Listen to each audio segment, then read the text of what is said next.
पंकजाताई, काल तुम्ही सांगितलेलं आहे की अवैध धंदे करणारे लोकांवरती कमर कसू, अवैध धंदे बंद करू आपण. तो तुमच्यापासून तुम्ही सुरुवात करा.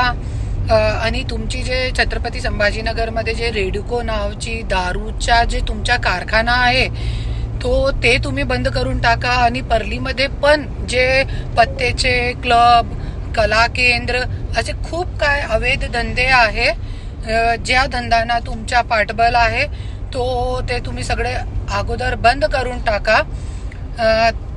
त्यानंतर आपल्याला वाटेल की तुम्ही खरंच बोलताय. नाही तर दाखवण्याचे दात वेगळे, बोलण्याचे दात, खाण्याचे दात वेगळे असं नको व्हायला पाहिजे. त्याच्यासाठी तुम्ही तुमच्यापासून सुरुवात करा आणि त्यानंतर आपण लोकांच्यासाठी 100% कमर कसू. आणि तुमचा जे कारखाना आहे, तुमचे कारखान्याला पाणी भेटतोय, पण दारू बनवण्यासाठी तुमचे कारखान्याला पाणी भेटतोय संभाजीनगरमध्ये, पण शेतकरी लोकांना पाणी भेटत नाही. ते खूप खूप चुकीचं आहे. तर तुम्ही सुरुवात स्वतःपासून करा.